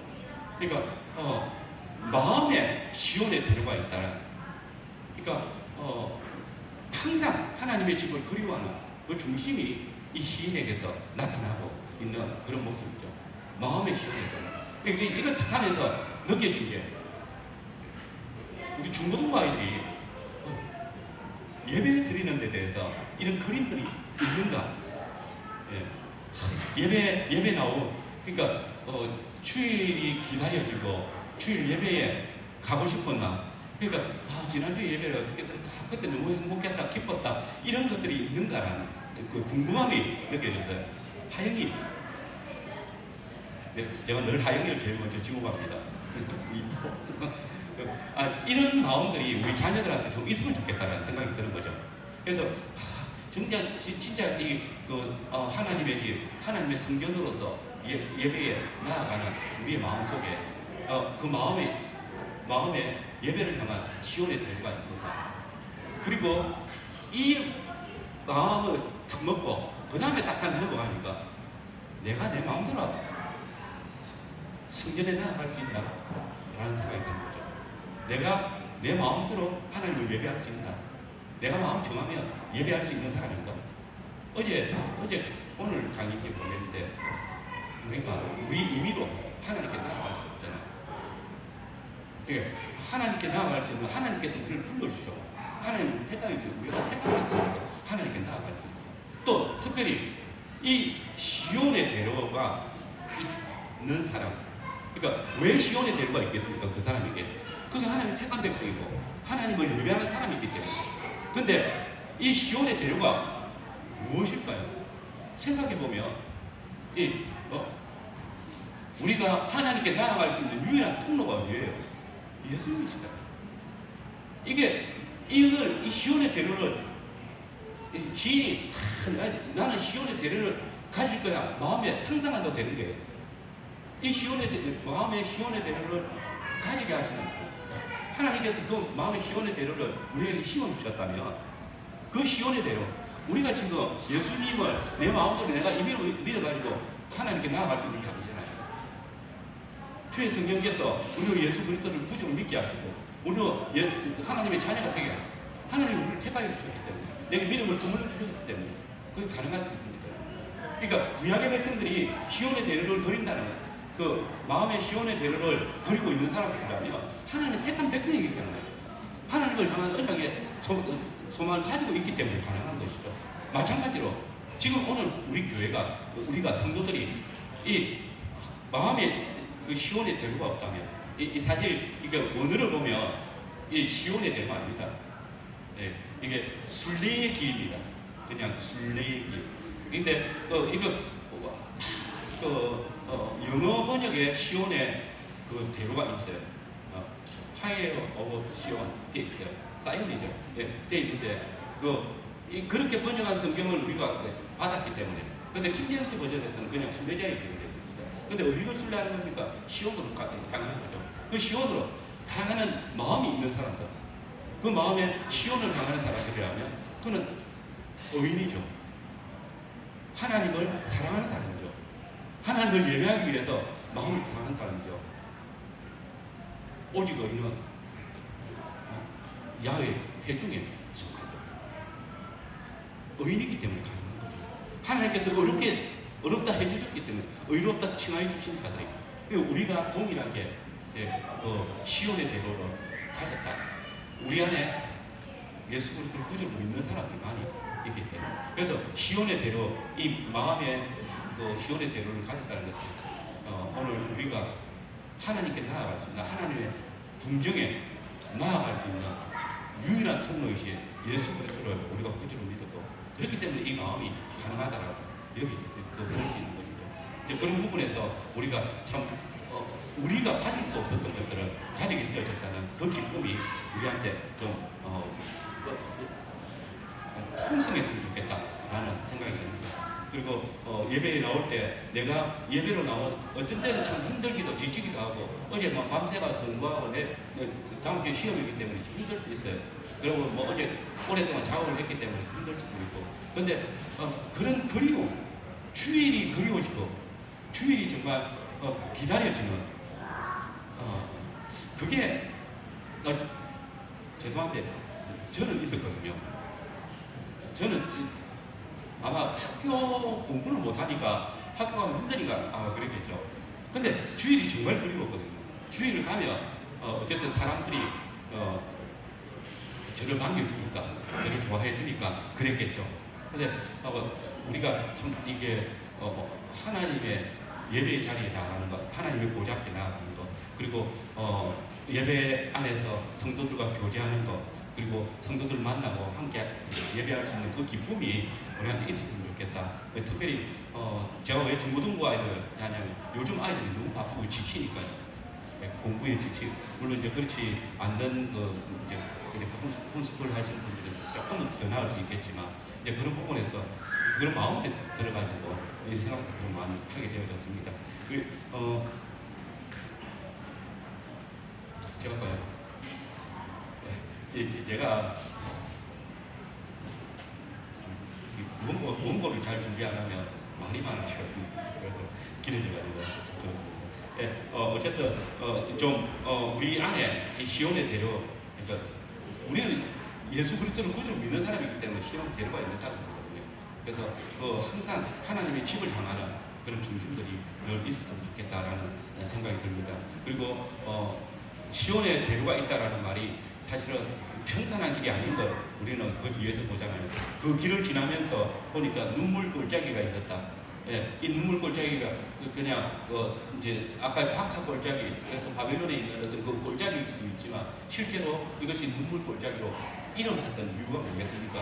그만큼 예루살렘 성전에 나오기까지 정말 힘든 고통스러운 그런 모습들이 그려질 수 있는 그런 것들입니다. 그래서 어찌 보면 바벨론에서 예루살렘 성전까지 오는 길에는 정말 어려운 길들이 많겠죠. 실제로 이스라엘 백성들이 절기 때 예루살렘 성전으로 올 때도 강도들을 만나기도 하고 짐승들을 만나기도 하거든요. 근데 그보다 더 힘든 그런 골짜기를 볼 수 있고 또 얼마나 고통스러웠을까 그 눈물 골짜기라는 이 표현들을 통해서 우리에게 보여주고 있습니다. 그리고 근데 놀라운 것은 이 눈물 골짜기를 지나는 사람들이 지날 때에 어떤 일이 일어납니까? 뭘 봅니까? 거기에 많은 샘들이 있고 그리고 이런 비가 복을 채워줄 것이다. 여기 보면 그곳에 많은 샘이 있을 것이고 이런 비가 복을 채워준다고 거기에 약속이 있는 거죠. 하나님께서 그 눈물 골짜기 통행할 때 그곳에 샘의 원천이 되게 하시고 이런 비로 그들을 언택을 더듬여 주신다는 것들을 우리가 그림을 그릴 수 있게 되어지는 것입니다.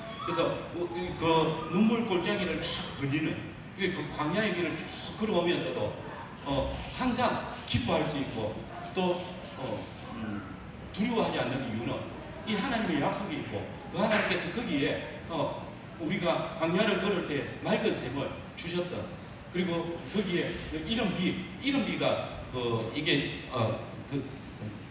잊어버렸는데 이런 비죠. 이런 비가 이게 또 초막절을 이야기합니다. 이게 이스라엘 고대 근동에는 우기와 금기가 있거든요. 근데 우기가 언제냐면 바로 우리로 말하면 10월 그 7월부터 우기입니다. 그 3월까지 우기거든요. 이게 이스라엘 백성들이 요단강을 건널 때 그때 요단강이 넘쳤다 했잖아요. 그 넘칠 때 언제였습니까? 이스라엘 백성들이 요단강을 딱 건너자마자 뭐 했습니까? 6월절 지키잖아요. 그러니까 6월절 때까지 이게 우기거든요. 그러니까 지금 근데 이런 비는 뭡니까? 일찍 오는 비잖아요. 그 이런 비는 바로 이 초막절에 초막절 절기쯤 해가지고 내리는 비. 그게 이제 비가 계속 돼가지고 6월절 때까지 내리는 겁니다. 그래서 그때 이제 곡식을 초식을 하기도 하고. 지금 이런 거죠. 이때 이것도 봐도 이게 초막절을 보면서 하나님의 집을 그리워하면서 썼던 시라고 생각할 수 있는 그런 내용들이 있습니다. 어쨌든 이런 것들을 통해서 하나님의 집에 나아갈 때에 하나님께서 그 백성들이 하나님의 집을 사모하면서 갈 때 그저 내버려 두시지 않는 것이죠.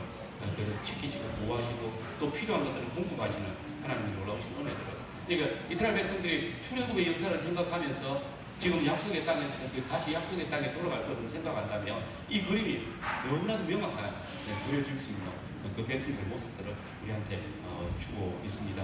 네, 좀 어쩌면 그냥 걸어가는 길은 눈물 골짜기겠죠.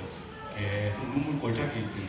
그러니까 너무 터벅터벅 걸어가는 그런 모습인데 거기에 하나님께서 필요 때마다 샘들을 보여주시고 그 다음에 비로 그 백성들의 어떤 갈증들을 채워주시는 그런 경험들 이런 것들이 힘을 얻게 해주는 하나님의 기쁨, 복 그러니까 마음의 시온의 대로가 있는 사람에게 내려주시는 복이 아닌가라고 여겨집니다. 네, 그 다음에 그 마음의 시온의 대로가 있는 자의 결국은 무엇입니까? 이게 보니까 7절 하반절에 이거 재밌는 표현이 나옵니다. 그들은 힘을 얻고 더 나아가 시온에서 하나님 앞에 각기 나타납니다. 예, 보십시오. 시온의 집에 시온을 착하게 나가는데 그게 눈물 골짜기가 있잖아요. 눈물 골짜기가 있는데 그게 하나님이 그냥 아니고 뭐 합니까? 맑은 샘을 주시고 그 다음에 이런 물을 주시니까 가면서 힘을 얻는 거죠. 힘을 얻고 더 얻어가지고 그 하나님을 뵈게 되는 그러니까 이런 모습들이 지금 여기 있습니다. 그래서 우리가 이 하나님의 백성으로서 하나님의 집에 나아갈 때 하나님께서 우리를 그러니까 신앙에 있어서 우리가 정말 어제 보면 이 눈물 골짜기 때문에 그 길을 가기를 싫어할 수 있고 그 다음에 거기에 있을 여러 가지 어려움들 때문에 신앙의 길을 가기를 포기할 수도 있는 모습들이지만 그러나 하나님을 바라보며 하나님의 언약을 바라보면서 우리 주 예수 그리스도의 어떤 함께 하시는 바라보면서 쭉 나아갈 때에 하나님께서 거기에 힘을 얻도록 하신다는 거예요. 그래서 이 시온의 대로 시온의 대로가 어쩌면 하나님의 약속이 탁 새겨져 있는 그런 길이고 그 약속이 그게 우리와 하나님 사이에 길이라면 예수 그리스도께서 우리의 언약을 중보자로서 그리고 우리가 하나님께 나아갈 수 있는 찢어진 귀장으로서 문이 열린 하나님의 집에 들어가는 통로라 그렇게 여겨집니다. 네, 그다음에 질문 있죠? 네.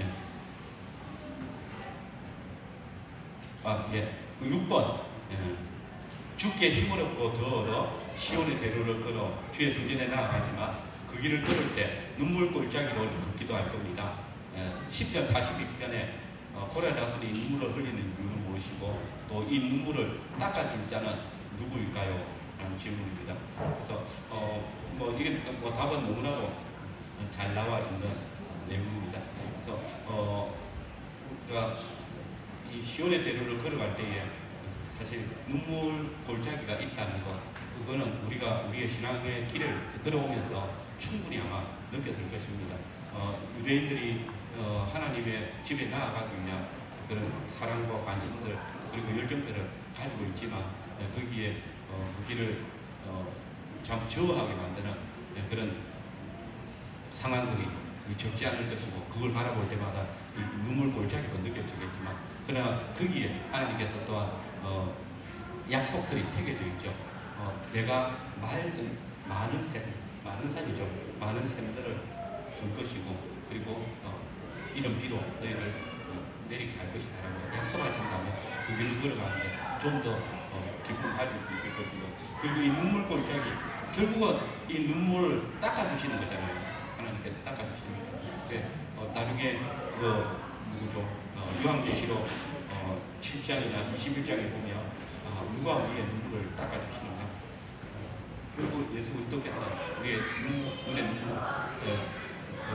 우리가 하나님의 보좌 앞에 섰을 때 주를 만나면서 우리의 눈물이 닦여지는 것들을 보게 될 것입니다. 예, 끝까지 할까요? 그냥.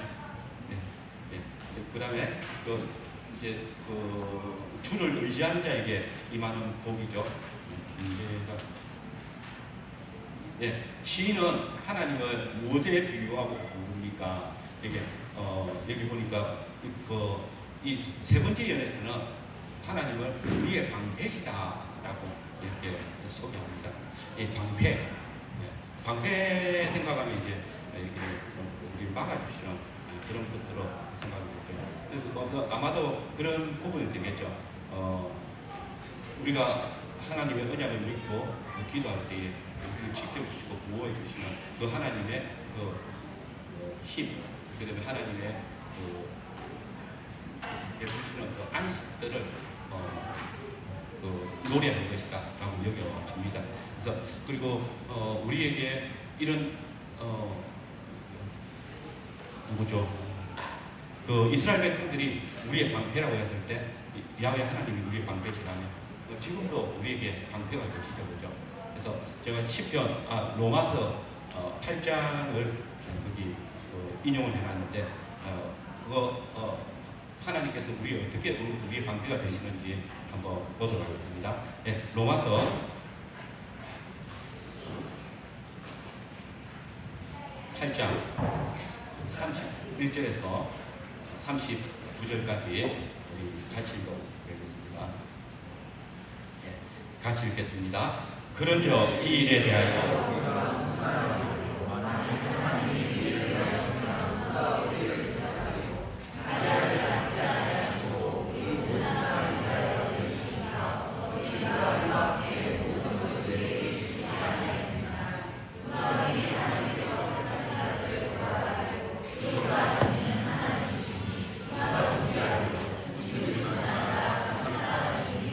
그리스도 예수니 그는 하나님 우편에 계신 자여 우리를 위하여 간구하시는 자시니라. 누가 우리를 그리스도의 사랑에 사들이요 환난이나 공고나 박해나 기근이나 적신이나 위험이나 칼이나 기록된 바 우리가 정의의 주를 위하여 죽임을 당하게 되며 도살을 당할 양같이 죽임을 당하느냐. 그러나 이 모든 일에 우리를 사랑하시는 이를 말미암아 우리가 넉넉히 이기느니라. 내가 하시는 다만 권세자들이나 현재인이나 장래인이나 능력이나 높음이나 기쁨이나 다른 어떤 피조물이라도 우리를 우리 주 예수 그리스도의 하나님을 구하시리라. 하나님이 우리를 위하시며 누가 우리를 해하겠습니까? 하나님이 우리를 위하시게 된 이유가 무엇입니까? 하나님께서 우리의 방패가 되시고 우리를 위하시고 계십니다. 그냥 하나님이 우리를 위하신다라고 하셨기 때문에 우리가 하나님 우리를 좀 이해해 주십시오 먼저 청한 것이 아니고 하나님께서 우리를 먼저 사랑하시고 우리를 택하여 주시고 하나님이 자녀 삼아 주시고 하나님이 그 약속을 우리에게 주시고 있는 것이죠. 그러니까 우리가 더 안심할 수 있는 것이죠. 그래서 정말 하나님을 사랑하는 사람이라면, 그래서 어떤 시편의 시인들처럼 하나님을 사랑하는 사람들이라면 이걸 이용하지는 않겠죠. 하나님이 우리를 도우시니 내가 마음대로 살겠다 이렇게 하지 않겠죠. 더 하나님의 그 말씀을 묵상하고 또 그 애정을 가지고 나아가죠. 그래서 시편 1편이 어떻게 보면 모든 의인들의 그 중심들을 우리한테 보여줬다라고 할 수 있을 것입니다. 그 다음에 시인이 방패이신 하나님께 강구하는 내용은 무엇입니까? 거기 보니까 주께서 기름 부으신 자의 얼굴을 살펴보소서라고 했습니다. 예, 주께서 기름 부으신 자의 얼굴을 살펴보소서. 이번 강의를 계속하면서 나왔던 거 기름 부으신 자 그리스도. 예, 이게 실제로 이제 이때 이스라엘 백성들에게 있어서 다윗의 계보죠. 다윗의 계보이시고 그리고 다윗의 계보를 통해서 나타나는 우리는 오실 메시아를 바라보게 하고 있는 것이죠. 그래서 지금 주께서 기름 부으신 자의 얼굴을 살펴보고서 했을 때 왕을 일컫는 것이고 우리는 그것도 예표로 한다라고 볼 수 있을 것입니다. 그리고 특별히 왕국 시대를 본다면 다윗의 계보를 따라 신실한 왕이시고 바벨론 포로 시기를 본다면 다윗의 왕조를 두루 살피시면서 당신이 참으로 이 다윗의 집을 다시 세우실 것에 대한 약속을 주고 계십니다. 그 얼굴을 통하여서 하나님께서 얼굴을 보실 것에 대한 약속을 우리에게 주신다라고 할 수 있을 것입니다. 그리고 우리가 이 시편을 다시 생각하면서 고라 자손의 시다라고 했을 때 이 고라 자손이 지금 뭘 이야기합니까? 하나님께서 주께서 기름 부으신 자의 얼굴을 살피소서라고 기도하고 있죠. 사실 고라 자손이 첫 번째 했던 일이 뭡니까? 고라 자손이 역사에 처음 딱 등장해가지고 제일 먼저 하는 일이 뭡니까? 야외 기름 부은 자를 대항했던 일이죠. 근데 지금 역사에 보기에 고라 자손이 기름 부은 자를 위하여서 기도하고 하나님께서 살펴달라고 기도하고 있는 내용에서 참 어떻게 보면 이게 언약의 회복이고 그리고 그 직분에 대한 사랑을 가지게 되어졌을 때 당연하게 나올 수 있는 기도라고 여겨집니다. 그래서 우리가 우리 주 예수 그리스도를 사랑하고 주의 백성이 되어졌을 때 그리고 우리가 주의 집에 일 맡은 자들이 되어졌을 때 참 직분자들을 위해서 기도하는 것이 굉장히 중요하겠다라는 생각들을 많이 가지게 되었습니다. 그리고 지금 이 고라 자손이 그 기름 부은 자를 위해서 기도하고 있다면 기름 부음 받은 자도 당연히 고라 자손을 위해서 기도하고 있죠. 그런 상호의 기도도 그리고 목사와 장로와 집사가 서로 다 기름 부음 받았는데 다 우리 흔히 우리가 안수한다 하잖아요. 다 합당한 주님의 종인데 오늘 아침에 제가 누구한테 들었죠. 외국 강사 오신 것 같다고. 저희들이 다른 프로그램 참여 안 하고 다른 데가 있어서 외부 강사들이 그러잖아요. 같은 교회에 교육자가 있으면 그 프로그램에 보통 참석해가 있는데 제가 숨어 있어서 그랬는데 실제로 이제 뭐 조금 지치기도 해서 노는데 잘 어울리지 못해서 그랬는데 그런 사실 이렇게 레벨이나 또는 위치 차이는 없는 것이죠. 이게 저희들이 조금 쉬고 있는 걸 참 많이 지쳤는가 보다 그런 생각을 약해서 몸이 약해서 그렇다라고 여겨주시고 참석하도록 애쓰겠습니다. 그런 변명이고요. 어쨌든 그런 어떤 우리가 고라 자손들이 처음에는 그죠 그 기름 부음 받은 데에 대해서 대항을 했던 고라 자손이 이제는 그 기름 부은 자를 위해서 기도하고 있는. 그래서 계속해서 우리가 서로를 위해서 기도할 거에 직분자들이 그 직분의 사역들을 감당할 수 있도록 기도해 주시는 것들이 필요하겠다라고 생각이 듭니다. 그 다음에 시인은 주의 집에 거하는 일에 기쁨을 무엇과 비교하고 있는가? 악인의 집에서 다른 곳에서 이 첫날과 비교하고 있습니다. 참 주의 궁정에서 한 날이 다른 곳에서 이 첫날보다 낫다. 지난주에 우리 교회 장로님이 아이들 교육하면서 그런 이야기 했다더라고요. 야, 너가 천국 가면 내 예배하고 찬송한다는데 어떻게 했노? 라고 물어봤다고. 그러니까 아이들이 대답 뭐라 해야 될까요? 너무 행복할 것 같아요. 그랬더니 아니래요.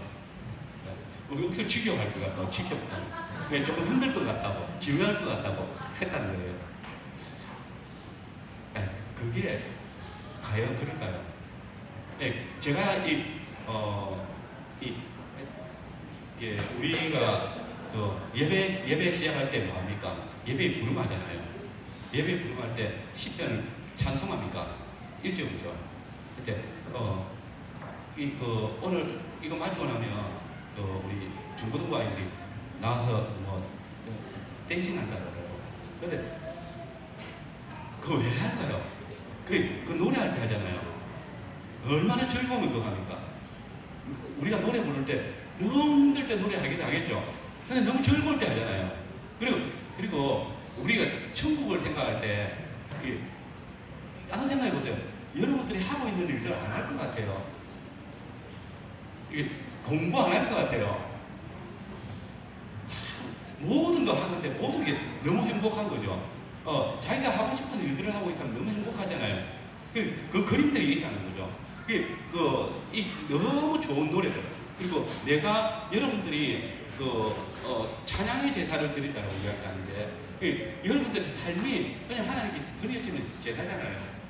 그 하나님께서 기뻐 받으시는 거잖아요. 여러분들의 삶은 하나님께서 좋아하시게. 여러분들이 외식적으로 예배하고, 여기 내일 예배 드리는데, 예배 드리고 싶은 마음 전혀 없는데 앉아있는 거 좋아하시겠습니까? 안 좋아하시죠? 지금 좋겠는데, 앉아있는 거 안 좋아하시죠? 하나님이 안 받으시는 거죠. 근데 여러분들이 너무 힘들고 지친 상태에서도 하나님을 기뻐하고 하나님의 말씀 듣기를 정말 좋아하면 그게 진짜 예배고 그게 참된 찬송이죠.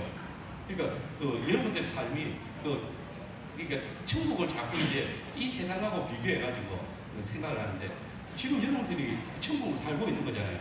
자기가 정말 행복하게 복되게 하나님께서 내게 주신 은사를 따라서 재능을 따라서 살아가고 힘있게 살아가고 즐겁게 살아가고 그게 너무 깊은 거잖아요. 이게 얼마 전에 누구 강의를 좀 들었는데 우리 한국에서 수능에 게임을 넣어놓으면 아이들 게임을 안 할 거라고. 그리고 게임 몇 스테이지까지 올라가야 대학에 갈 수 있게 해놓으면 너무 스트레스 받을 거라고. 근데 수학을 이제 놀이처럼 하도록 딱 해놓으면 전부 다 수학하고 싶어하고 그 다음에 수학의 게임이라고 하라고 해놓으면 할 거라고 그런 이야기를 하대요. 한번 바꾸면 되잖아요. 생각 바꾸면 되잖아요. 그러니까 좀 그런 어떤 우리가 정말 즐거워하는 것들, 기뻐하는 것들을 하고 있다는 것. 예배가 나에게 가장 복되고 기쁜 일, 그리고 그게 얼마나 행복한 일인지 마음에 예배 때마다 느껴졌으면 좋겠다. 그렇지 못한 것은 목사 책임이에요. 설교가 너무 지루하거나 또 찬송을 너무 재미없게 하거나 내 시편 찬송 요즘 CCM 이거 부르면 좋았는지 모르겠는데 저는 좀 그 느낌인데 어쨌든 그런 부분들이 여러분들한테 좀 자극이 되었으면 좋겠다. 그래서 이게 여러분 성경에 나타나는 의인들을 한번 생각해 보세요. 우리가 이 세상에 원하는 것만 행생하면서 하나님을 기쁘시게 할 수 있다. 얼마나 행복한 일입니까? 이게 요셉이 자기 하고 싶은 대로 하다가 형들에게 달려갔어요. 그죠? 요셉이 그랬잖아요. 요셉이 한 일이 뭡니까? 형들 모자이라는 거죠. 하나님의 말씀 다 듣고 또 그 말씀대로 판단해가지고 아버지한테 고발해가지고 그리고 최대국 입고 다니고 그 얼마나 보기 싫습니까? 근데 요셉이 그런 삶을 감옥에 갇혀서도 그렇게 살잖아요. 감옥에 갇혀가지고도 그렇게 살잖아요. 하나님 앞에서 그렇게 살잖아요. 그리고 보디발의 집에서도 와이프하고 놀아나면 좋을 수 있죠. 편할 수 있죠. 근데 그거 아니고 좀 고통 당하더라도 그게 하나님의 말씀대로 사는 게 더 행복하고 더 좋았기 때문에 그렇게 사는 거잖아요. 여러분은 똑같은 거죠. 그렇게 사는 게 더 복돼요.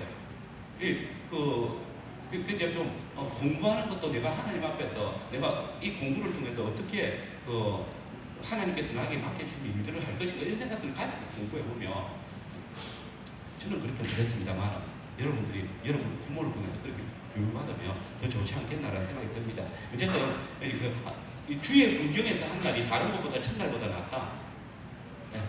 그게 여러분들한테 좀 부려졌으면 좋겠습니다. 마음이 그래져가지고 정말 일주일 엿새 동안 공부하는데 이 공부하는 날 그다음에 직장 다니는데 이 직장 다니면서 한 날을 바라보면서 직장 생활해도 좋겠다. 그 한 시간 그 예배 시간을 바라보면서 내가 그 예배를 준비하기 위해서 일주일을 내 살아가는 그런 생활들이면 좋겠다 이 생각이 드는 거죠. 그게 하나님께서 우리 그 말씀하신 거잖아요.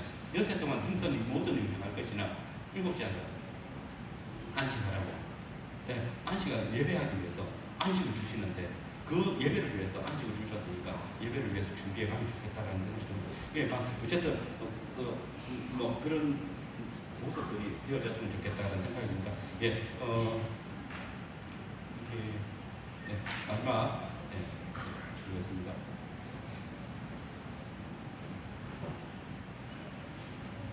예, 4번 보라 자손 시인이 하나님의 성전 움직임을 진행해 주었다 한 말은 시인의 지금 형태는 어떻게 보여주는가? 예, 참 어떻게 보면 악인의 장막에 지금 거하고 있고 그래서 주의 장막에서 하루라도 지내고 싶다라는 그런 그림들이고 그 다음에 바벨론 포로 때에 장막이 나아가기를 바라던 그런 포로된 백성들의 어떤 그 심정들을 그대로 노래에 실었다라고 보여줍니다. 그리고 우리도 그런 생각들을 가졌으면 좋겠다라는 겁니다. 이렇게 여러분들은 어떠니? 진짜 바벨론에서의 첫날을 더 좋아하고 있지는 않은지 그러니까 세상에서의 그 생활하는 것 그걸 주일 하루 예배하기 위해서 모이는 이것보다 더 소중하게 더 좋게 더 그리워하고 살고 있지는 않은지 한번 생각해 볼 필요가 있습니다. 네, 우리가 참 교회 예배 드리러 오는 이 날에 정말 이렇게 즐거움이 어찌 보면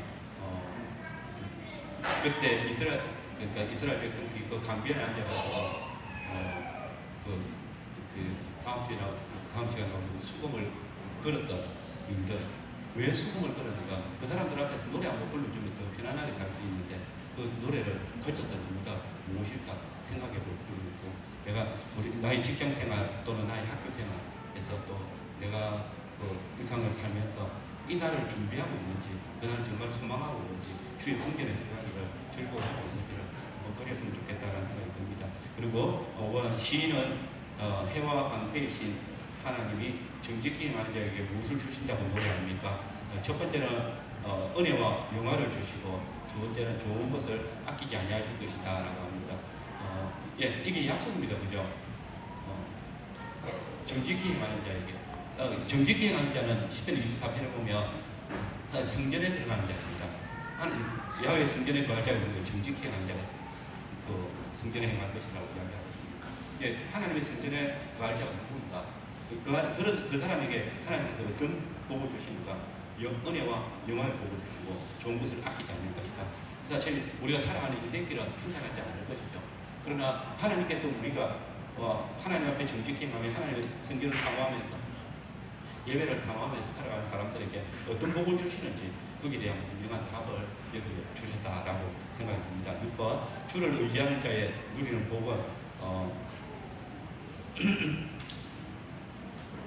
네, 앞서 4절에 주의 집에 거하는 자의 복과 주께 힘을 얻고 마음에 시온에 데려가 있는 자에게 있는 복과 어떤 관계가 있는가 되어있는데 주의 궁정을 사모하고 거기서 거하려는 자는 분명히 행복합니다. 마음에 시온의 대로를 가진 사람이라면 그리고 그 시온의 대로를 가는데 주께 힘을 얻어가 가는 사람이라면 그 마음은 엄청나죠. 그 힘은 그리고 거기다가 주께서 우리의 해와 방패가 되어 주신다면 그러니까 주님의 원하심에 주님이 우리한테 주의 성령께서 우리에게 예배의 마음을 심어주시고 예배로 나아가게 하실 때 그 마음 그 험담한 마음이 우리한테 있어질 것이죠. 왜 주께서 힘을 주신 것이고 그럼 내 마음에 시온의 대로가 있었으니까 하나님께서 나아갈 그 길이 너무나 복되고 힘이 날 것입니다. 그리고 이런 것들이 실제로 어떤 주님의 백성으로서의 온전한 삶이 아닐까 기쁨이 아닐까 생각이 듭니다. 그리고 이제 마지막으로 여러분은 참 성전이신 예수님을 의지하며 따르는 것이 정말 복된가? 이 질문에 대해서는 여러분들이 답을 가지고 있겠죠. 그 답은 여러분들이 항상 예배를 통해서 또 일상 속에서 예배하는 삶을 통해서 나타내야 될 것이고, 실제로 여러분들이 어떻게 보면 바벨론 포로된 생활들을 살고 있는 것이고, 우리는 여전히 이방한과 같이 살고 있을 것이고 그들의 여러 가지 관련해서 살고 있을 것이지만, 그러나 늘 우리 주의 집을 탐하고 있고 그 주의 그 집에 나아가는 시온의 대로를 가진 자들입니다. 주께서 우리 나아갈 때 그 힘을 주실 것이고, 그 소망을 가지고 살아갈 때 정말 내가 내 속에 참 성전이신 야훼 하나님을 의지하며 살아갈 때 하나님께서 우리에게 베푸시는 복이 무엇인가? 의지하는 자가 복이 있다고 했는데 그 의지, 그것이 어찌 보면 하나님과 함께하는 임마누엘 계심의 어떤 약속이겠죠. 그 하나님의 약속들을 누리면서 한 주간 내내 좀 살아갔으면 좋겠습니다.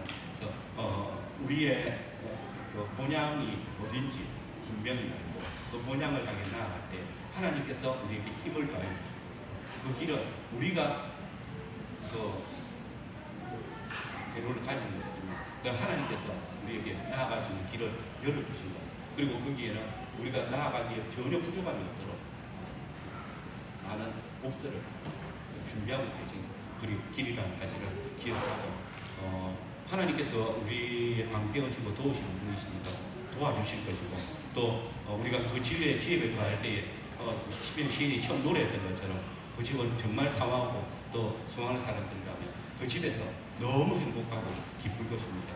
그 예배가 참 기쁨이 되어지고 또 여러분의 삶에 항상 매주간에 절정이 되어지는 그런 날들이 되기를 바랍니다. 네, 너무 길었습니다. 죄송합니다.